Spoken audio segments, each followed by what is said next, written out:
A paz do Senhor, meus irmãos, que a graça do nosso Salvador Jesus esteja com todos vós. Nós estamos dando continuidade a esse estudo, você está no canal O Fim, desde o princípio, eu sou o Altair.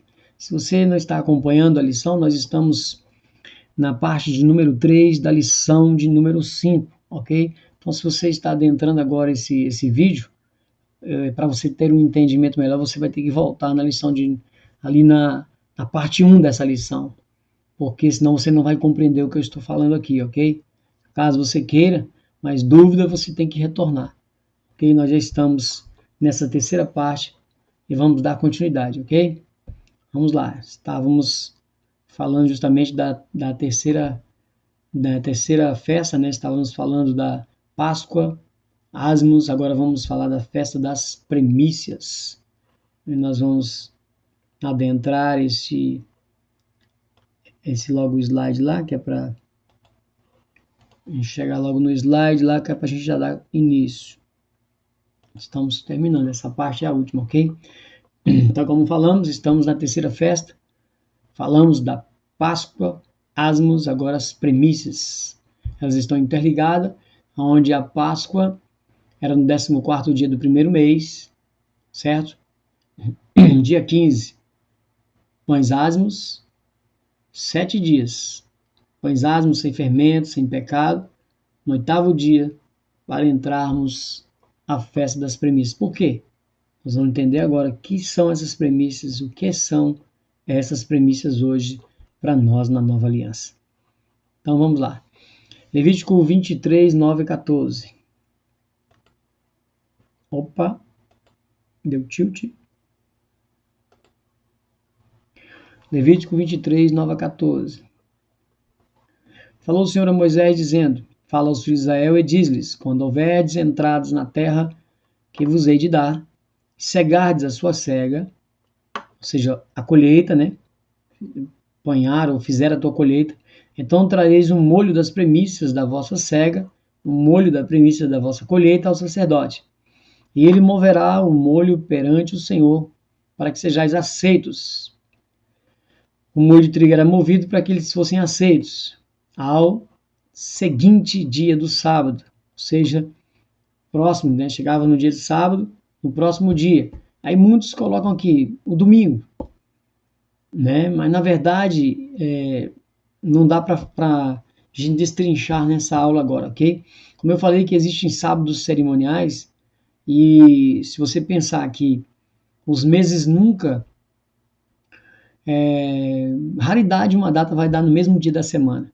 Por exemplo, se você olhar o dia 25, que as pessoas aí comemoram o Natal, Natal em um ano ele cai numa quarta, no outro ano ele cai na quinta, e vai rodando. Na sexta ele anda para frente.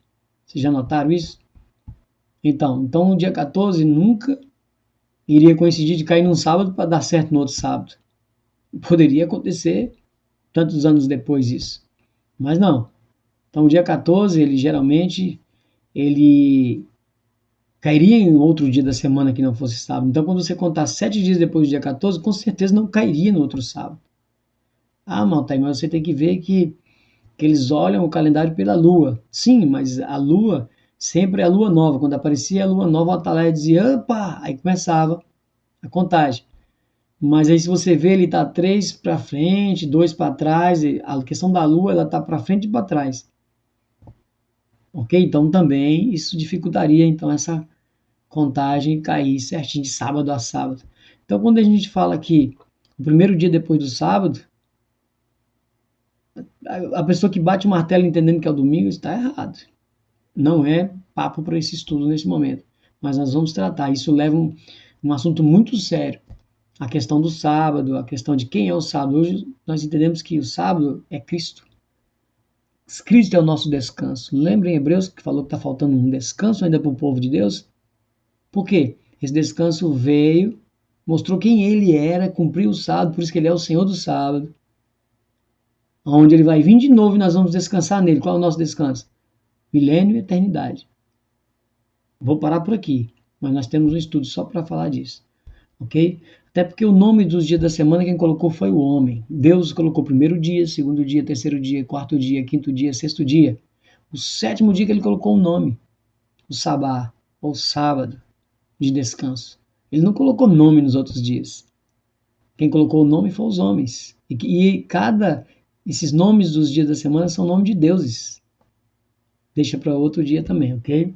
Então você vê que isso traz um mau entendimento da gente, mas eu não quero discutir sobre isso agora, ok? Vamos lá. Então, após o sábado cerimonial, o sacerdote moveria então, né, esse molho de trigo. E no dia que moverdes o molho, preparareis um cordeiro sem mácula de um ano em holocausto. Só que até aqui tá bom. Qual é a importância disso aqui? Você lembra que Páscoa, o cordeiro era morto, certo? Você entrava nos asmos, pão sem fermento. Ficava, então, sem nenhum tipo de fermento, sem nada. Mas no primeiro dia, após esse sétimo dia, após esse sábado cerimonial, finalizando a festa dos pães asmos, adentraria a festa das premissas, onde o quê?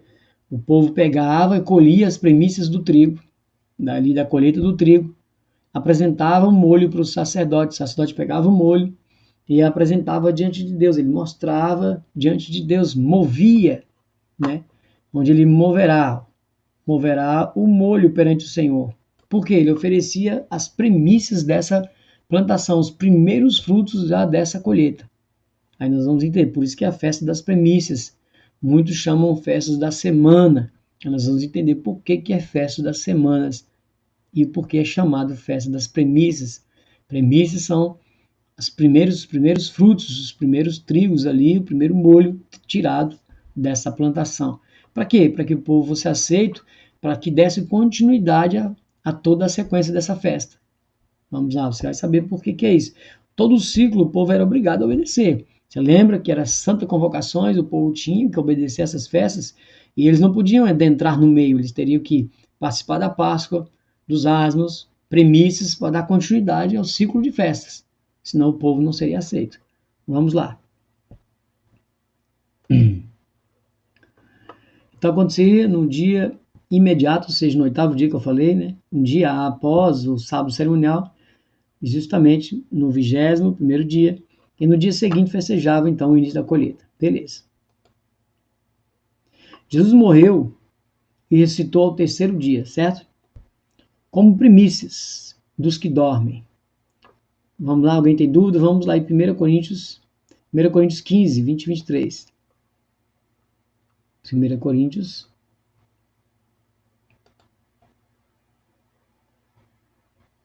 15. Vamos lá. Tem uma ordem, veja. 1 Coríntios 15 é escatológico esse capítulo. Mas não vamos tratar disso nesse momento. Mas cada um por sua ordem. Cristo as primícias. Cristo foi o primeiro que morreu e ressuscitou. Ah, mas teve gente que foi antes de Cristo ali, Eliseu, né? Houve as pessoas que foram ressuscitadas, mas todas morreram.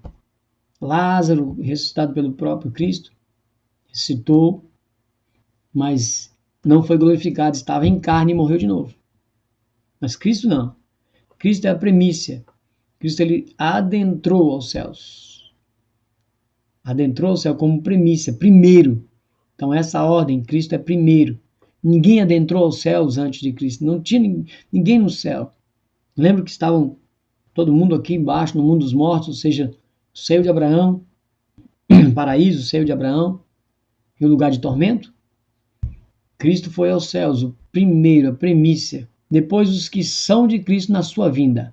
Ou seja, aí depois, no dia da ressurreição ali, os mortos ressuscitam primeiro, os vivos que ficarem juntos, né, serão transformados, ou seja, os corpos serão transformados e encontrarão o Senhor nos ares, nas nuvens para a grande reunião. Não foi no céu, nas nuvens. Preste atenção nessa fala. Nas nuvens, nos ares. Ninguém foi para o céu? Claro que não. Vamos lá. Então, Vamos lá.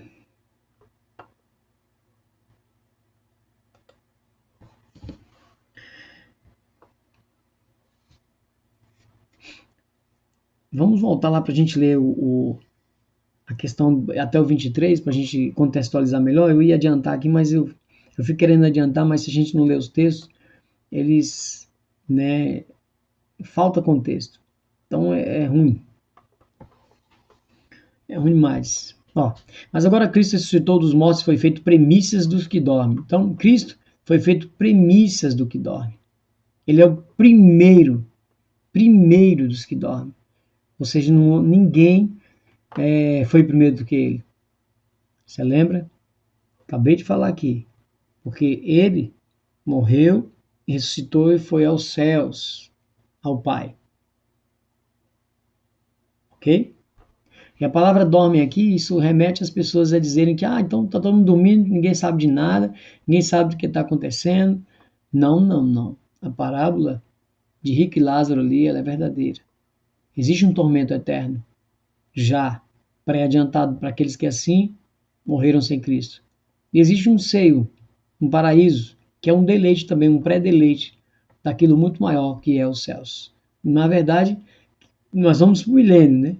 Na verdade, que é a herança. Aí depois daí é a eternidade. Aí vamos discutir isso mais adiante, ok? Vamos lá.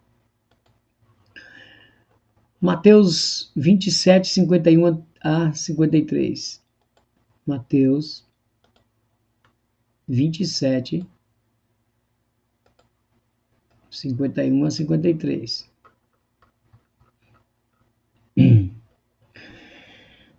E eis que o véu do templo se rasgou em dois, de alto a baixo. Eu quero que vocês prestem muita atenção nesse detalhe.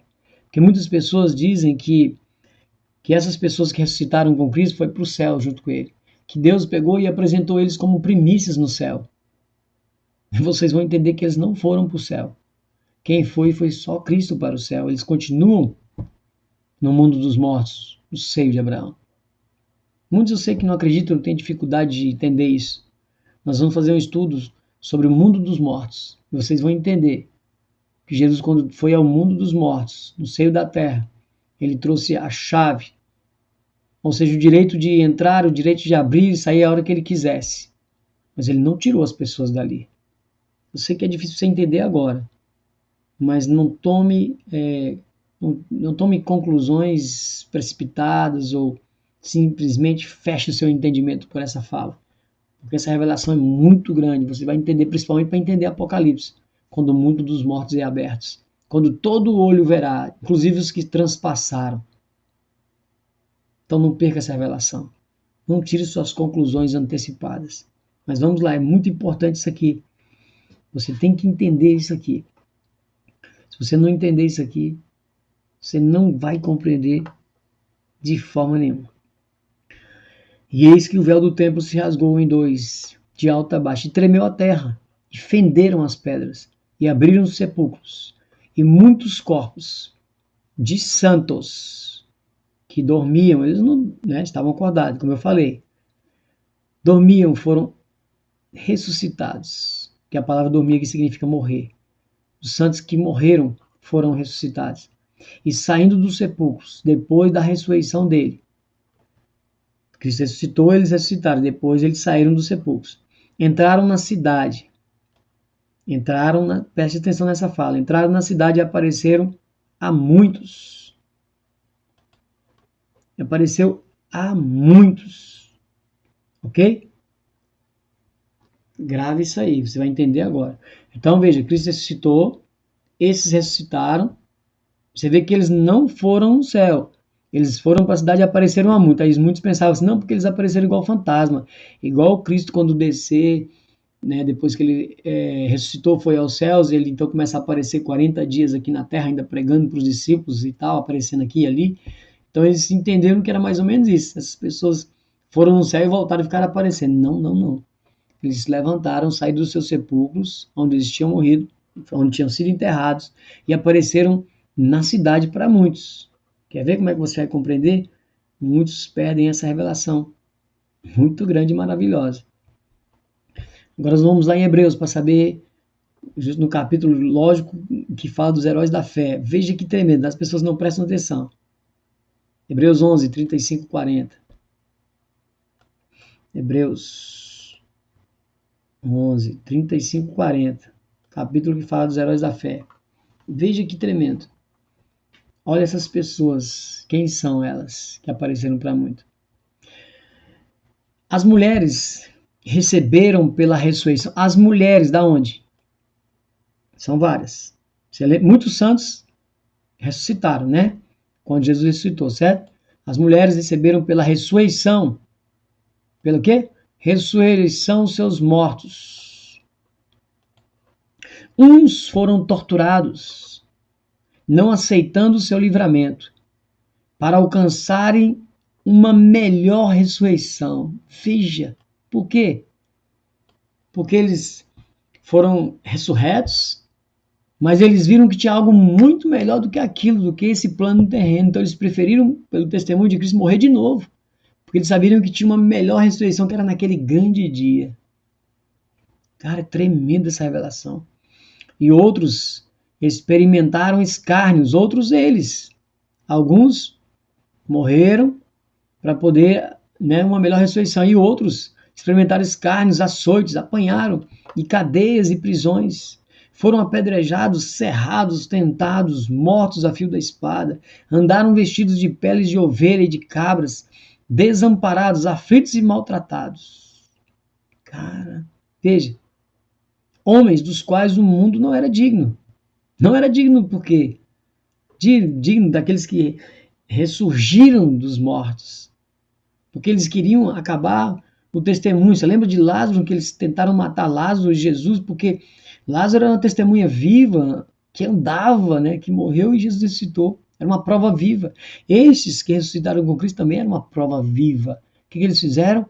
Vamos matar de novo, para que acabe com esse testemunho, para que isso não se torne verdade. Então vamos matar logo, para que eles não saiam falando e testemunhando. Mas veja, esses homens dos quais o mundo não era digno, errantes pelos desertos, porque eles começaram a fugir, e montes e pelas covas e cavernas da terra começaram a fugir e esconder. E todos esses, tendo tido testemunho pela fé, não alcançaram a promessa, provendo Deus alguma coisa melhor a nosso respeito, para que eles, sem nós, não fossem aperfeiçoados. Então veja, provendo Deus alguma coisa melhor a nosso respeito, para que eles, sem nós, não fossem aperfeiçoados. Então veja, eles voltaram para o seio da terra. Eles, sem nós, não se tornaram aperfeiçoados. O que isso quer dizer? A palavra aqui ela nos remete a glorificados. Eles não poderiam ser glorificados na nossa frente. Todos, incluindo esses que ressuscitaram com Cristo, como os heróis da fé. Também os heróis da fé. Ninguém ressuscitou, ninguém está no céu na nossa frente. Por quê? De novo, vou ler de novo. Esse versículo 40 é tremendo. Provendo Deus alguma coisa melhor a nosso respeito, para que eles, sem nós, não fossem aperfeiçoados. Então, eles não vão na frente, eles dependem de nós, nós dependemos deles. Todos vamos juntos. Não existe o corpo na metade e outra metade ficando. Não existe. Não existe. Não existe. É tremenda essa revelação. Então, nesse negócio de Cristo chegou e subiu com aqueles que ressuscitaram com ele e apresentou o Pai como premissa. Não. Cristo se apresentou como premissa ao Pai. Cristo é a premissa. Ele é o primeiro. Através dele agora nós vamos acessar o Pai. Através dele nós vamos ser glorificados. E vamos ser apresentados por ele no Apocalipse. Aí você vê Apocalipse, capítulo de número 7. Quem são os 144 mil? E aí isso remete a Apocalipse 14 também, que mostra que ali os 144 mil são as premissas, que é um número não literal. Calma que nós vamos chegar lá. Alguém que já acompanhou os estudos passados já viu, já falei. Mas se você está aqui agora, você não vai entender. Mas os 144 mil são as premissas que Cristo vai apresentar ao Pai, os que foram adquiridos, comprados da terra. Através dele, nós nos tornamos premissas ao Pai. Então veja, eu tinha que mostrar isso, é o gancho, eu falo que é o gancho. É o gancho. Então, ele foi o primeiro, assim como o povo dedicava ao Senhor os primeiros frutos da colheita, Jesus dedicava ao Pai como o primeiro fruto. Por isso, Jesus falou que era necessário que o grão de trigo morra. Lembra que eu li esse versículo no início? Lá na capa, João 12, 24, onde é necessário que o trigo morra. Porque se ele não morrer, ele vai ser só um, mas se ele morrer vai dar muito fruto. Então, através dele, que é a nossa premissa, esse trigo que é Cristo, agora ele é apresentado ao Pai como primícia. Assim como o molho de trigo era apresentado, né, ali a Deus através do sumo sacerdote, mostrando, né, a primícia da colheita, da plantação, para que Deus abençoasse ali, para que Deus recebesse, né, todo o restante da colheita. Assim a mesma coisa, Cristo foi apresentado ao Pai como primícia desse trigo. Como o trigo que o sacerdote apresenta, Jesus foi apresentado como primícia para nós, para que o Pai nos aceitasse através dele. Assim como o povo era aceito através do molho de trigo, depois que o sacerdote movia, nós agora somos aceitos pelo Pai, por esse trigo, por esse Jesus que foi como primícia dos que dormem, primícias dos que morreram e foi ao Pai. Acho que você compreendeu, né? Vamos lá. Então, nasce o trigo, que é o feixe, que é apresentado a Deus, que vai fazer o povo ser aceito. Não quero ler muito Apocalipse, mas vamos lá, só no versículo de número 4. Apocalipse 14, 4. Veja. Interessante é ler todo o capítulo, principalmente de 1 a 4, mas eu quero ler só o 4. Estes são os que não estão contaminados com mulheres, porque são virgens. Estes são os que seguem o Cordeiro para onde quer que vai.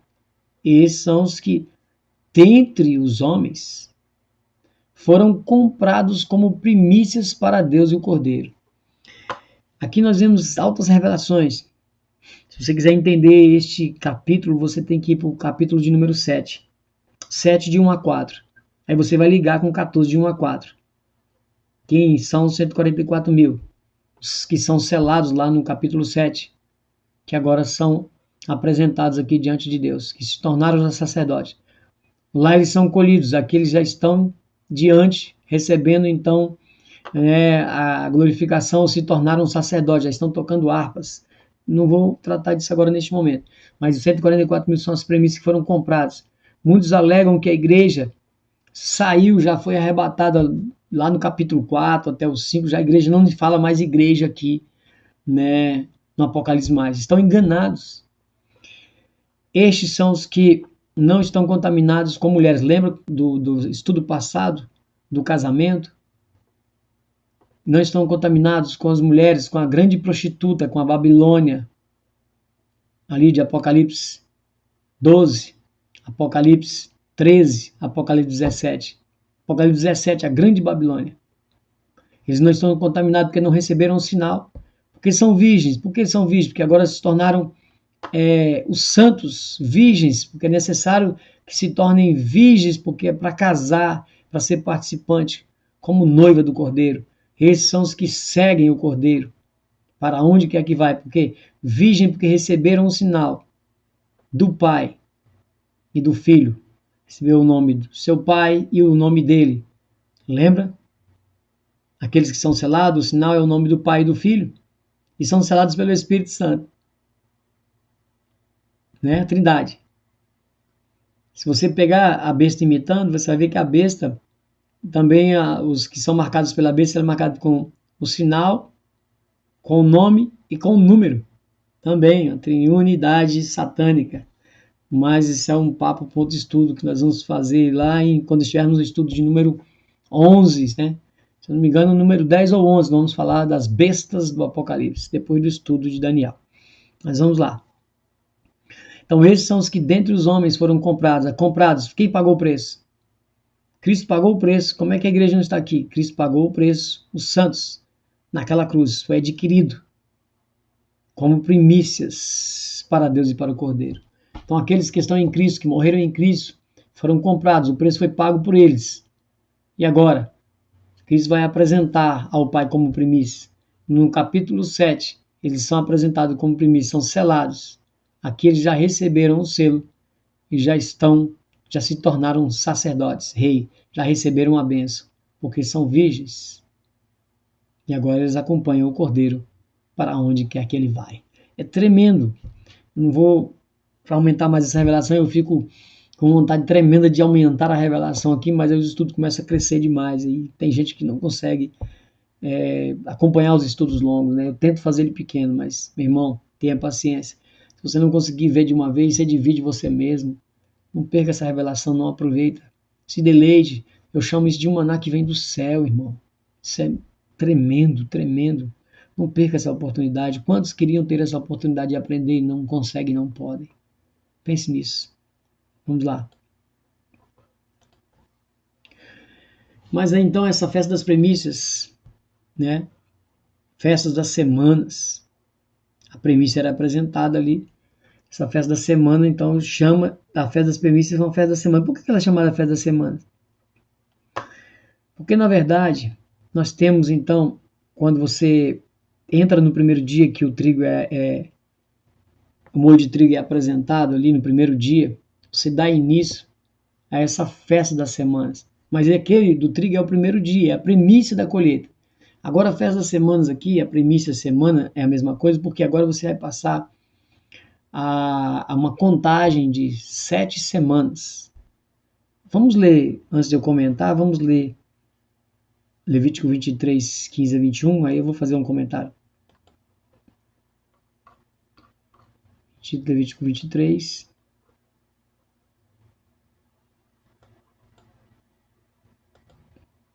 (15 a 21).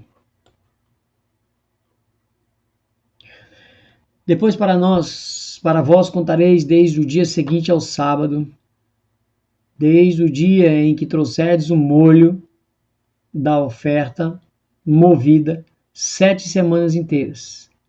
Até ao dia seguinte ao sábado contareis 50 dias. Então oferecereis nova oferta de manjares ao Senhor.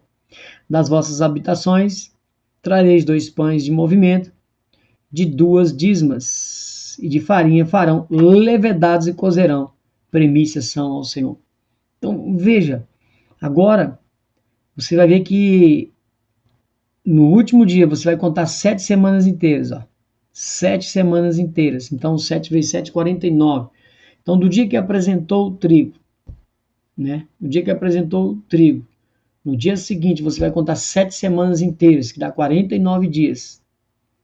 E você vai fazer 2 pães. Veja, você vai fazer, né, 2 dízmas, ou seja, de farinha, levedada e cozerão. Ou seja, 2 pães.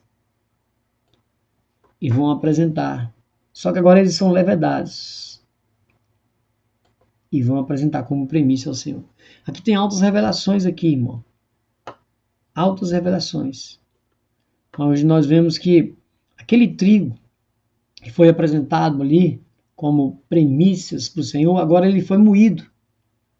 Agora ele foi triturado. Agora ele se tornou farinha. Agora ele se tornou uma massa. E agora ele se tornou 2 pães que seriam apresentados diante de Deus. Já começou a ter uma visão? Você já começou a enxergar algo tremendo aí? Vocês conseguiram? Conseguiram? Vamos ler aqui para mim fazer esse comentário. Então era o dia em que os judeus comemoravam uma grande festa em entrega das tábuas da lei a Moisés sobre o Monte Sinai. Também eles aproveitavam para fazer essa comemoração. Vocês vão entender por quê. Há uma ligação desta festa com as anteriores, como sendo uma continuação. Essa festa comemorava o fim da colheita, ou seja, da primeira colheita, que era março para abril, né? Então você tinha então o final dessa colheita. E uma espécie de segunda festa das primícias. 2 pães de farinha moído.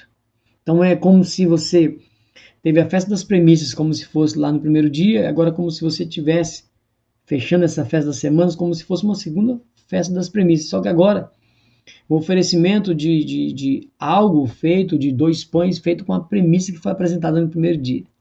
Por que eu estou repetindo isso? Porque se você olhar, irmão, se você olhar aqui, você vai ver que depois de 49, 7 semanas inteiras, dá 49 dias, no 50º dia, 50 dias, era para oferecer 2 pães levedados. Então, vamos lá. Como eu falei, você pegaria, então, o trigo, moeria, fazia farinha, massa, pão. Isso nos remete a Cristo. Lá em Isaías 53, onde Cristo foi moído, triturado. Claro que simbolicamente, que ele não foi quebrado nenhum osso, mas ele foi moído, triturado. Ele foi feito a nossa massa. Lembra que ele é o nosso asno e nele nos tornamos sem pecado? Ele é o nosso asno, ele é a nossa Páscoa. Então agora ele se tornou, então, esse trigo triturado, essa massa. E dessa massa seria feito, então, esses pães levedados. E aqui levedado, ele significa, então, pão fermentado. E, na verdade, ele era untado. Se você prosseguir, você vai ver que esses pães eles eram untados. Por que ele era untado agora com azeite? Porque a palavra untado, ela nos remete à palavra, à raiz, né, a raiz hebraica de Machia, né, ou seja, ali apontando para Cristo, apontando para o ungido, que é Cristo. E esses 2 pães, por quê? Quem aprendeu o estudo das 2 casas de Israel, judeus e gentios, as 2 casas, são esses 2 pães, esses 2 povos apresentados diante de Deus, aqui já estava mostrando a sombra futura.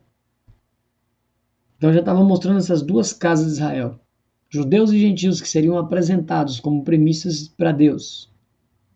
Untados te mostram um revestimento de poder, que nós vamos entrar agora no 50º dia, que é a festa do Pentecoste. E neste dia houve o revestimento derramar do Espírito Santo. Lembra de Atos capítulo 2? Lembra? Cumprindo uma parte da profecia. Por que eu estou falando uma parte? Uma parte da profecia em Joel capítulo 2, principalmente ali em verso 28, para frente um pouco.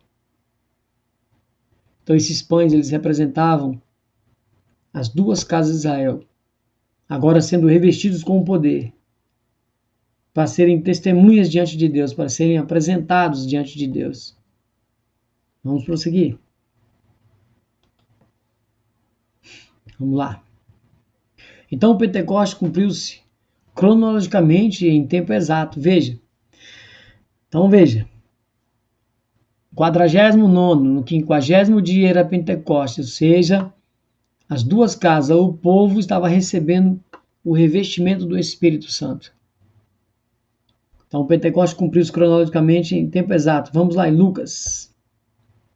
Lucas 24, 46, 49. Lucas 24. Vocês vão entender já já. Lucas 24. 46, 49. Vocês vão entender já já. E disse-lhe, assim está escrito, e assim convinha que o Cristo padecesse, e ao 3º dia ressuscitasse dos mortos. E em seu nome se pregasse o arrependimento, e a remissão dos pecados, e em todas as nações, começando por Jerusalém. E dessas coisas sois vós testemunhas. Eis que sobre vós envio a promessa de meu Pai. Ficai, porém, na cidade de Jerusalém, até que do alto seja revestido de poder. Você está vendo aqui que Jesus estava mandando, então, falando para os discípulos, antes da sua ascensão, antes dele ser assunto aos céus, que era para eles aguardarem justamente a questão de 10 dias, porque Jesus ficou 40 dias na terra. Ele foi assunto aos céus, e eles ficaram 10 dias em oração ali, dentro do cenáculo ali, aproximadamente 120 discípulos, aguardando essa descida que Cristo falou, para eles não sair, até que do alto o revestimento viesse. Então essa festa do Pentecoste, ela nos remete a esse revestimento, que iria então trazer o poder para este povo, para essas 2 testemunhas que eram exemplificadas nos 2 pães, as 2 casas. Então, esses dois povos, gentios e judeus, seriam revestidos de poder através do Espírito Santo. Vamos lá. Atos 2, 1 a 4. Todo mundo conhece, mas vamos lá. Atos 2, de 1 a 4. Cumprindo-se o dia de Pentecostes, ao 50º dia, estavam todos reunidos no mesmo lugar. De repente veio do céu um som, como de um vento veemente e impetuoso, e encheu toda a casa em que estavam sentados. Foram vistas por eles línguas repartidas como de fogo, os quais repousaram sobre cada um deles. E todos foram cheios do Espírito Santo, e começaram a falar em outras línguas, conforme o Espírito lhe concedia que falasse. Então veja, todo mundo conhece aqui essa história. Logo aqui Pedro então sai e prega, 3.000 pessoas ali foram convertidas ali, né?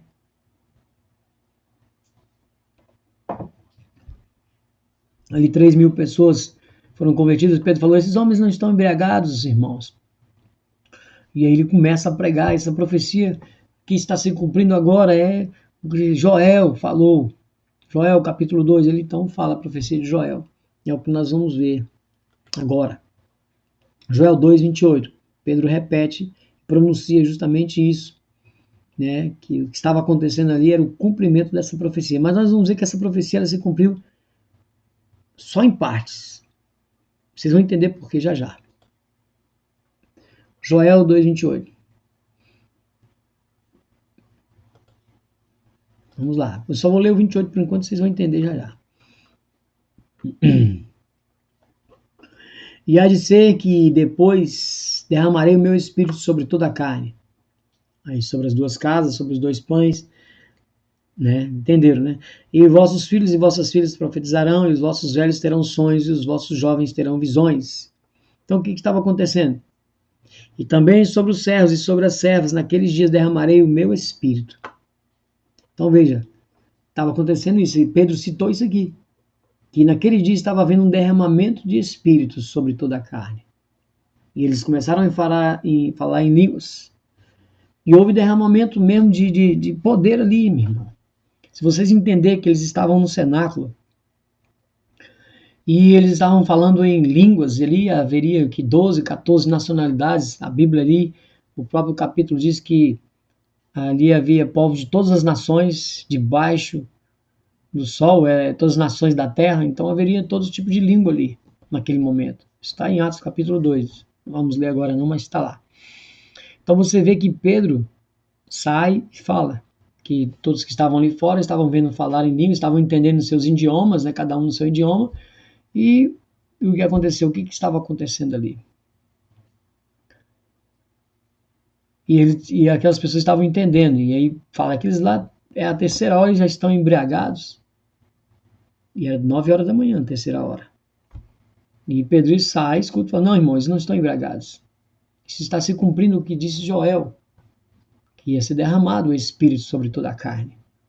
Agora você vê que coisa interessante, quando Pedro prega, mais de 3.000 pessoas se converteram. Você vê então a ação do Espírito Santo, nós entendemos, não vou entrar na questão de línguas, ok? A questão de línguas e idiomas, sim, na Bíblia, onde ali houve manifestação de idiomas, ok? Mas ele também teve manifestação de línguas desconhecidas também. Ali também teve algo maior ainda, tremendo. Você vê que Pedro pregou, Pedro falou em uma língua. Mas quantos nas nacionalidades que estavam ali entenderam na sua própria língua? Então você veja que também há um trabalhar do Espírito Santo dessa forma também. Por exemplo, eu, Altair, posso estar pregando em português para 50 pessoas, onde tem 10 japonês, 2 chinês e alemão, e todos entenderem o que eu estou falando. O Espírito Santo pode não só falar com que eu falo em idiomas ou em línguas, mas também fazer com que as pessoas entendam também o que você está falando, sem você mudar o seu idioma. E há a manifestação de línguas também que não são idiomas. É só você também pesquisar a questão da palavra grega na Bíblia, quando é glossa, glossolalia, e quando é dialectos. Isso aí você percebe muito bem no próprio capítulo 2 de Atos. Se você ver, você vai ver quando é dialeto, e com deglossolalia. Tremendo. Aí você vai entender ali o que está acontecendo. Não é a questão do nosso estudo, fica para um outro momento. Mas vamos lá. Então começou a cumprir uma parte, né, dessa festa de Pentecostes, do derramar do Espírito, né? Vamos lá.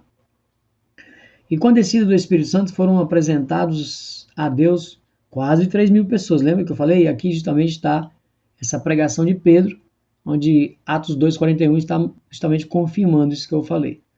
Foi apresentado então como frutos dessa grande colheita. Então você lembra que estava finalizando então ali a colheita. Então essas pessoas ali, elas foram apresentadas como frutos dessa colheita, como uma maquete, como uma sombra de algo maior que viria nos últimos tempos, onde realmente, no final dos tempos, vai haver uma grande colheita. Vai haver uma grande colheita. Lembra no início que eu li na capa, onde tinha ali Apocalipse 14, falando daquele anjo que vidimou, que passou a foice? Ali vai haver uma grande colheita também. Vai ser a segunda parte dessa grande colheita. Então aqui, né, no literal, Israel estava finalizando a colheita, a primeira fase dessa colheita, que era justamente na fase inicial do ano, onde justamente aqui dá início a colheita desses santos. Eles são apresentados diante de Deus, revestidos de poder, untados, de várias nacionalidades ali, judeus e gentios, recebendo a unção, o revestimento do alto. Mas vamos dizer que vocês vão entender por que a primeira parte. Você vai entender por que a primeira parte. Apertei errado, né? Mas este derramar foi somente a primeira chuva. Aí para isso você vai ter que entender o que é chuva. Não só a chuva literal, que também é bênção, lógico. Que quando Deus queria executar o juízo, muitas das vezes ele tirava chuva, né? Chuva literal. Mas ele está falando de uma chuva, não só essa chuva literal, mas uma chuva de bênçãos, uma chuva, um derramar do Espírito Santo, para que haja uma bênção, não somente bênção física, mas uma bênção espiritual. Veja. Então, mas este derramar foi somente a primeira chuva, a temporã, pois Deus só vai fazer o derramar não somente a temporã, mas a serôdia, ou seja, a porção dobrada no mesmo mês. Onde é que você já se viu? Primeira parte do ano nós temos a chuva temporã. Lá no final, setembro, nós vamos ter a chuva, que é a última parte da colheita. Também vai ter uma colheita dessa segunda porção dessa plantação que vai ter, né? Vai ter uma segunda colheita mais para o final do ano e necessita dessa chuva serôdia. Mas nós vamos ver que no final dos dias Deus vai derramar essas duas chuvas espirituais, a temporã e a serôdia, no mesmo mês, porção dobrada. Por quê? Você tem que entender, dá para linkar muitas coisas aqui. Não dá para me falar agora, mas eu vou tentar mostrar para vocês o que está acontecendo aqui. Vou tirar uma aula só para a gente falar dessas chuvas de bênçãos também. Tá? Mas já para vocês terem uma palhinha agora, nesse momento, já para abrir o entendimento, para preparar para esse estudo, ok? Então vamos lá. Então essa porção dobrada vai ser derramada no primeiro mês, ou seja, uma chuva que é para cair no começo do ano e outra no final, vão cair no mesmo mês. O que ele está apontando para a gente espiritualmente? Joel 2:23. Vamos lá, Joel 2:23. E vós, filhos de Sião, regozijai-vos e alegrai-vos no Senhor, vosso Deus, porque ele vos dará ensinador de justiça e fará descer a chuva temporã e a serôdia no primeiro mês. Ou seja, vai derramar uma bênção dobrada no primeiro mês. Nós vamos, quando formos falar dos jubileus, nós vamos entender e compreender que lá vamos falar do ano sabá, né? Vamos falar do sétimo dia, vamos falar do sétimo ano de descanso da terra, e nós vamos falar que no sexto ano, preste atenção, no sexto ano é derramada uma porção dobrada sobre a terra, a colheita é abundante, para que o povo ficasse no sétimo ano sem trabalhar com a terra, sem mexer com a terra, ou seja, eles iriam comer no 6º ano, 7º ano, daí ia sobrar ainda para o 8º ano essa colheita que seria em abundância, para que eles deixassem a terra, para que eles pudessem guardar a terra. Tamanha revelação que Deus traz aí. Nós vamos caminhando e você vai conseguir entender isso, ok? Então veja só. Então esse derramar dessa chuva, Joel está falando justamente dessas chuvas, a temporã e a serôdia. Vai chegar um dia que Deus vai derramar as duas. Vamos confirmar isso em Tiago. Tiago 5,7. Tiago 5,7.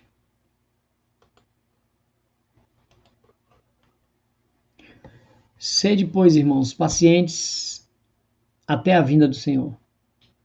Eis que o lavrador espera o precioso fruto da terra, aguardando com paciência, até que receba a chuva temporã e a serôdia. O lavrador, quem é o lavrador? Assim você pode remeter para o literal. A pessoa que planta, ela aguarda as duas chuvas. Ela aguarda as duas chuvas. Tanto do início do ano, a temporã, como a serôdia. Claro, quem planta, quem mexe com agricultura, sim, com certeza. Né? Com certeza. Mas ele está trazendo para algo espiritual aqui, muito mais forte. Onde ele está falando para você ter paciência.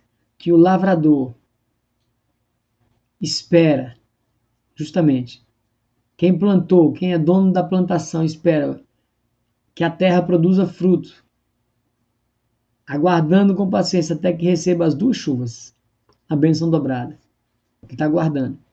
Depois dessa bênção dobrada, a colheita vai ser estabelecida espiritualmente naquele grande dia, onde vai ser colhida ali, separado, o joio da uva ou, na verdade, o trigo da uva. Lembra naquele contexto de Apocalipse 14? Ou Jesus falando do joio e do trigo, a separação do joio e do trigo. Lembra? Deixar crescer juntos, para que porventura arrancando o joio não arranque o trigo. Porque naquele dia você consegue diferenciar. Porque quando você deixa crescer os dois juntos, o trigo sobressai o joio. Mas se você deixar eles pequenos, eles são bem parecidos, você pode arrancar por engano. Mas quando você deixa crescer o trigo, ele se destaca do joio. Então vai haver essa grande separação. Aquele grande dia que vai ser derramada as duas chuvas no primeiro mês. Calma que você vai saber que mês é esse e como é isso.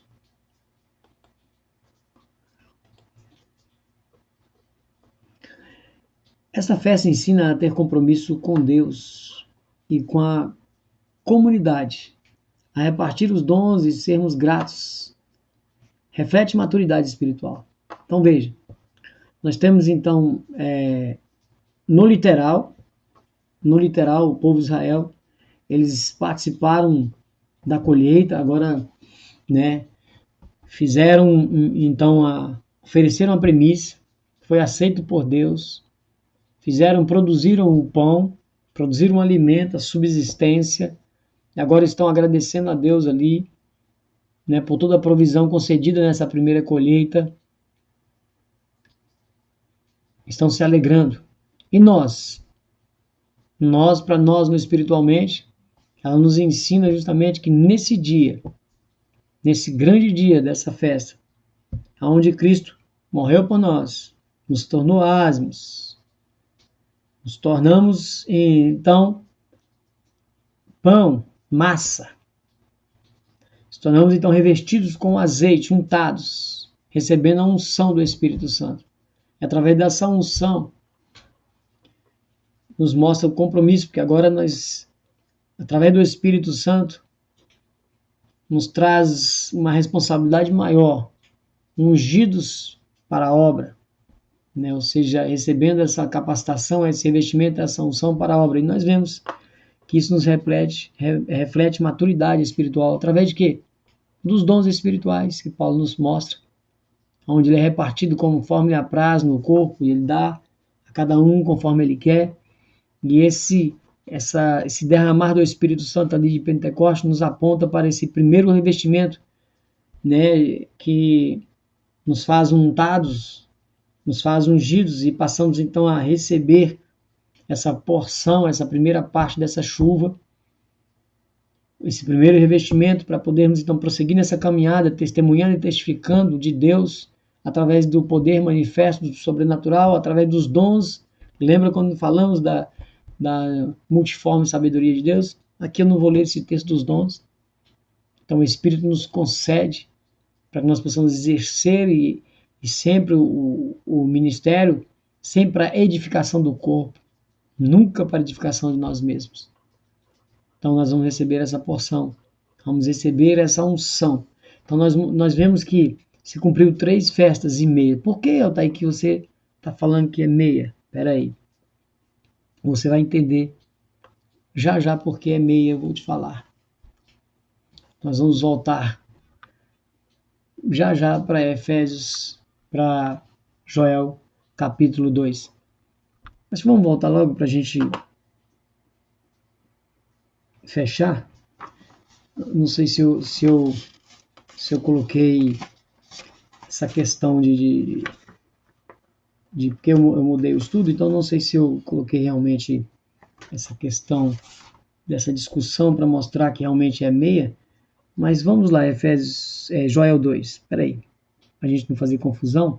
Antes de ler essa conclusão, vamos em Joel 2 para me mostrar para vocês por que se cumpriu somente a metade dessa festa.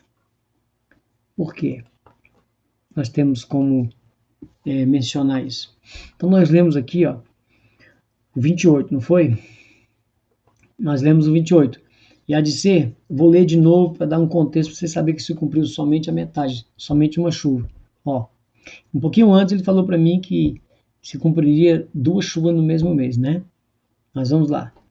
E há de ser que depois derramarei o meu espírito sobre toda a carne, e vossos filhos e vossas filhas profetizarão, e os vossos velhos terão sonhos, e os vossos jovens terão visões. Também sobre os servos e sobre as servas, naqueles dias derramarei o meu espírito. Então essa profecia foi mencionada por Pedro em Atos, ok? Cumpriu lá. Realmente foi derramado o Espírito Santo e nós estamos vivenciando isso nos dias de hoje. Mas, olha como é que dá margem para nós, e nós só vamos compreender isso na próxima lição, na lição de número 2, onde vamos dar continuidade a essa meia festa que está faltando e as outras 3, que é trombeta, expiação e tabernáculo. Ok? Então vamos lá. Mas eu quero mostrar para vocês já aqui, senão vocês vão ficar sem fazer essa ligação quando adentrarmos a próxima lição. Então veja, mostrarei prodígios no céu e na terra, sangue e fogo, colunas de fumaça. Isso aconteceu lá em Atos? Não, foi um vento veemente, onde línguas como repartidas como de fogo sobre a cabeça deles. Não apareceu isso. O sol se converterá em trevas? Não. A lua em sangue? Não. Não temos informação nenhuma disso. Antes que venha o grande e terrível dia do Senhor. E ele fala, e há de ser que todo aquele que invocar o nome do Senhor será salvo. Naquele dia. Por quê? Porque no Monte Sião ele aponta para algo espiritual. E em Jerusalém haverá livramento. Por que lá em Jerusalém haverá livramento? Lembra quando eu falei orla de um judeu, pelo judeu no início? Assim como o Senhor tem dito, e nos restantes que o Senhor os chamar. Ou seja, assim como ele tem dito, e os restantes que ele chamar nessa caminhada, todos, que assim por ele o invocar serão salvos. Depois de que naquele grande dia, terrível dia do Senhor, porque esse dia nos mostra que esse dia será os dias findos, e não naqueles dias derramado o Espírito, não. Até porque o sol não se converteu em trevas, e nós temos o relato de que o sol vai se converter em trevas, e a lua em sangue e as estrelas vão cair do céu. Vocês lerem Mateus 24, Apocalipse, capítulo de número 11, e alguns outros capítulos, vai mostrar que as estrelas vão cair do céu. E quando as estrelas caírem, o sol escurecer, a lua, as estrelas não vão voltar para dar continuidade. Isso não aconteceu. Então nós vemos aqui que houve um cumprimento de uma parte. Isso nos remete ao cumprimento de 3 festas e meia. 3 festas e a primeira chuva do derramar do Espírito do Pentecostes. Aí vamos caminhar. Nós vamos ver a metade dessa festa se cumprindo no próximo estudo, ok? Vamos concluir. Depois da festa do Pentecostes havia um intervalo até a próxima festa. Assim, acontece na história. Temos um grande intervalo desde o Pentecostes até a retomada dos cumprimentos proféticos prefigurados pela festa. Então veja, esse grande intervalo que nós estamos hoje, entre 3 festas e meia, primeira parte do Pentecostes, até o cumprimento das outras 3 festas e meias que se cumprirá na sua segunda vinda, nós temos um intervalo. Que intervalo é esse? Vamos lá. Romanos 11, 25, 26. Romanos 11, 25, 26. Vamos terminando. Porque não quero, irmãos, que ignoreis este segredo. Aqui é mistério, a palavra traduzida aqui é mistério, tá? Não é segredo, porque Deus não tem segredo para ninguém. Mistério ele tinha sim, revelado por Paulo, revelado pela sua palavra. Para que não presumais de vós mesmos, que o endurecimento veio em parte sobre Israel, até que a plenitude dos gentios haja entrado. Você lembra quando eu falei lá no início, gente? Eu pensava e criticava o povo pelos altos e baixos, caídas e levantadas, aquela coisa toda, que hoje eu não penso assim, porque tudo aconteceu conforme o seu tempo. Lembra que lá atrás era só a porção do Espírito derramada aqui e ali, nenhuma outra pessoa, agora não é derramado sobre todos. Para que aquilo lá não se cumpriu em completude lá? Para que agora tivesse um tempo para que a plenitude do gentil se completasse? Você lembra? Você lembra a palavra lá, na promessa para Abraão, para Isaac, para Jacó, da plenitude dos gentios? Que a palavra lá, ela melagoim, aqui. Então está aguardando esse intervalo para quê? Para que a plenitude dos gentios haja entrado. Então o endurecimento veio em parte sobre Israel. Para quê? Para que nós pudéssemos entrar. Se Israel não caísse, nós não entraríamos na promessa. Claro que Deus teria outro jeito, outro método. Mas aconteceu o endurecimento. Claro que eles pecaram, eles não obedeceram, mas houve endurecimento em parte para quê? Para que nós pudéssemos ser participantes dessa aliança como adoção. E assim todo Israel será salvo. Opa! Mas nós estamos no Novo Testamento, Paulo está falando o mistério da salvação de Israel.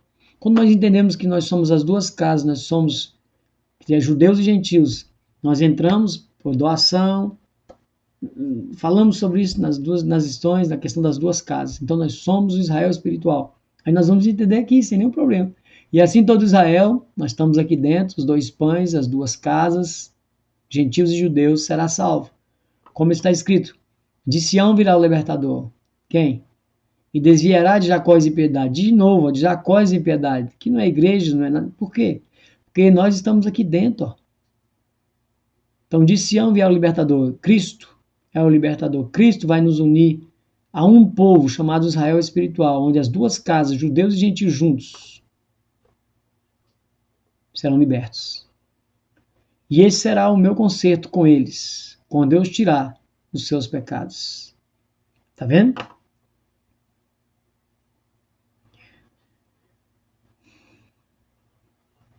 Vamos lá. Até o 26, né? Só até aí mesmo. Você tá vendo que quando você entende as 2 casas, fica facinho. Você não tem confusão nenhuma o que Paulo está falando. Paulo tem o tempo todo ele falando isso. O tempo todo ele está querendo trazer a paz entre os povos, desde lá. Eu falei com a minha irmã brincando. Falei, se Paulo aparecesse aqui hoje, né? Tremendamente. Se Paulo aparecesse aqui hoje, ele ia falar, poxa, mas o povo não aprendeu nada. Eu preguei isso em tantos mil anos atrás ali, quase 2000 anos, e o povo não aprendeu nada. Eu falei da paz, da união das 2 casas o tempo todo, onde judeus e gentios unidos juntos. Eu falei que o povo não era participante da comunidade de Israel, agora é povo, mas ninguém entendeu nada.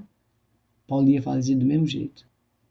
Eu lembrei porque eu tenho um livro, que eu só não lembro o autor agora, que Paulo no século XXI, onde Paulo foi levado de avião, né, para as igrejas, e ele foi, mas como eles estão cumprindo isso? Eu falei que isso aí não dava certo, eu falei que isso aí estava errado, isso vai contra a palavra, eu preguei isso em tal lugar, em Coríntios, eu peguei isso em Efésios, em Romanos, tremendo livro, mas não seria diferente. Muitas coisas que ele ensinou as pessoas até hoje fazem errado.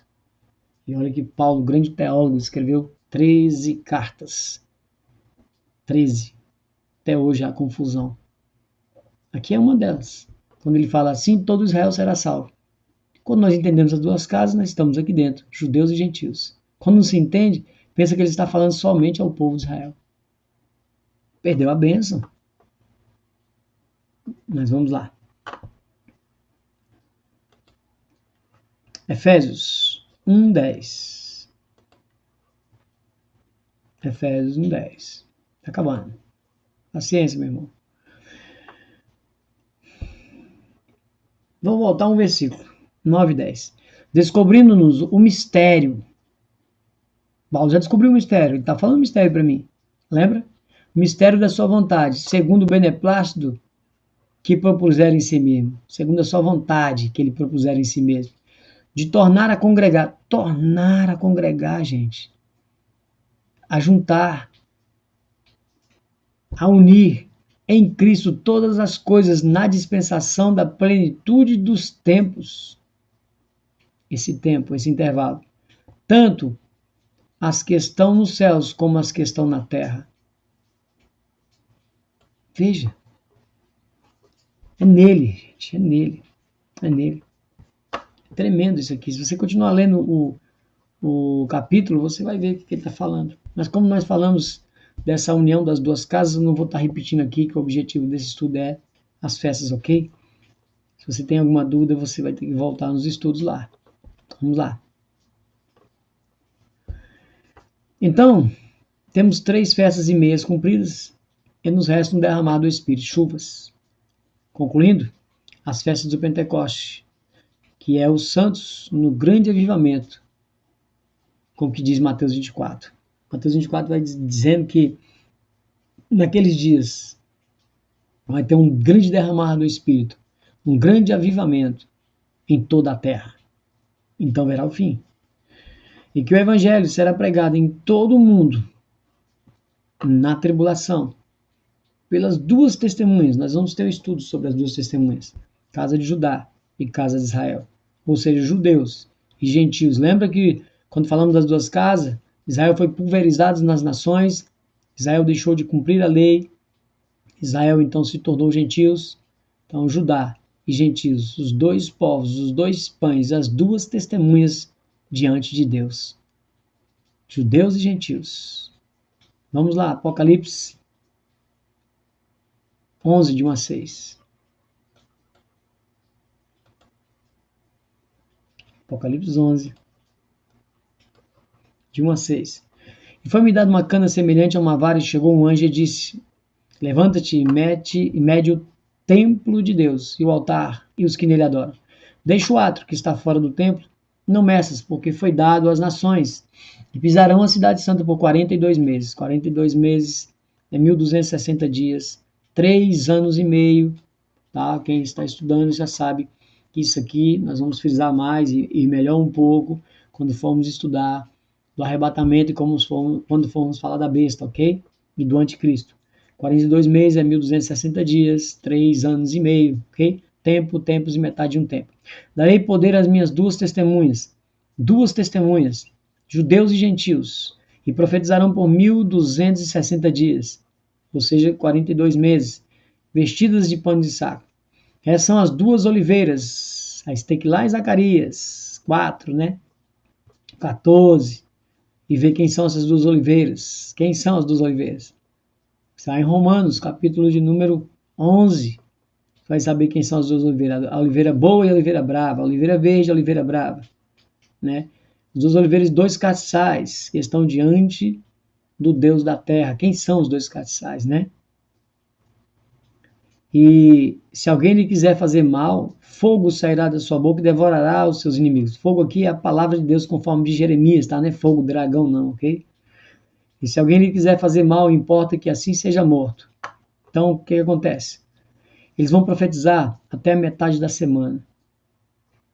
Até a metade da semana eles vão profetizar. Mas ninguém vai poder fazer mal a eles. Não vão conseguir fazer mal. Não. Só depois do meio da semana. Elas têm poder para fechar o céu, para que não chova nos dias da sua profecia. Tá vendo? Tem poder sobre as águas para convertê-las em sangue, para ferir a terra com todas as sortes de pragas, quantas vezes quiser. Só que quando acabar o testemunho, a besta que sai do abismo vai fazer guerra e vai matar. Ou seja, elas vão ter 3 anos e meio. Tempos e metade de um tempo. 1260 dias. 42 meses, é a mesma coisa, para profetizar. Com a porção dobrada no poder de Moisés e Elias. Nesse tempo, fogo, a palavra vai sair da boca delas. E elas não vão poder ser mortas. Até que se complete essa metade da semana, 3 anos e meio. Então, essas duas testemunhas. E essa questão dos 3 anos e meio, até os 3 anos e meio, que divide a última semana de Daniel, nos remete 3 anos e meio, 3 anos e meio. Até a questão das festas, 3 festas e meia, 3 festas e meia. Tudo isso nós vamos conversando ao longo dos estudos e você vai fechar essa profecia, essa ligação. Mas por que eu mostrei aqui? Para mostrar que nesse dia, essa chuva que está faltando, que nós vamos ver na próxima aula, é esse derramar que vai ser sobre essas duas testemunhas, sobre as duas casas. É essa segunda chuva, a serôdia, mas não somente a segunda chuva, lembra? As duas chuvas no primeiro mês. Porção dobrada, ou seja, remetendo a Moisés e Elias, porção dobrada, chuva de bênção sobre as testemunhas. Por isso nós estamos ensinando e aprendendo sobre as festas de Deus. Isso está nos remetendo a algo tremendo, onde nós vamos ser, quando nós entendemos que nós estamos inseridos nas duas casas, somos Israel espiritual, vamos profetizar no poder de Moisés e Elias, eu tenho que estar preparado para isso, porque senão eu não vou ser chamado. E lembra quando eu falei no início? Queremos ser como Gideão, usados na frente da batalha. Esse é o objetivo. Vamos prosseguir. Então, finalizando, então falta metade, né, da festa do Pentecostes, falta trombetas, expiação e tabernáculo, ok? Meu irmão, que nós possamos, eu sei que é muito difícil para se entender de uma vez, assim, quando você realmente não ouviu, não acompanhou toda a profecia. Se você tem dúvida, meu irmão, volte no primeiro estudo, refaça ele e vem caminhando novamente. Ah, não entendeu esse? Volta de novo. Você vai entender. Eu sei que é difícil muitas das vezes você entender no primeiro momento. Porque o que nós aprendemos, não que vamos desfazer o que aprendemos, claro que não. Mas muitas coisas que aprendemos ao longo da nossa vida, ao longo da história, da teologia, às vezes dificulta um pouco o nosso entendimento quando nós olhamos a Bíblia da forma que estamos olhando, como uma profecia viva, realmente viva. Viva! Então tenha paciência, não se assuste, não fique nervoso e precipitado, não entendi nada, não consegui compreender, porque é gradual, meu irmão. A profecia, ela vai chegando e vai revelando para você. Peça a orientação do Espírito Santo. Ok? Eu espero que você participe do segundo estudo, onde nós vamos falar, dando continuidade ao estudo de número 2, onde vamos mostrar essas 3 festas e mais a metade do Pentecostes. Porque senão você não vai completar essa revelação, essa bênção, ok? Fique na paz, que Deus abençoe grandemente vocês e até o próximo estudo. Amém? Glória a Deus.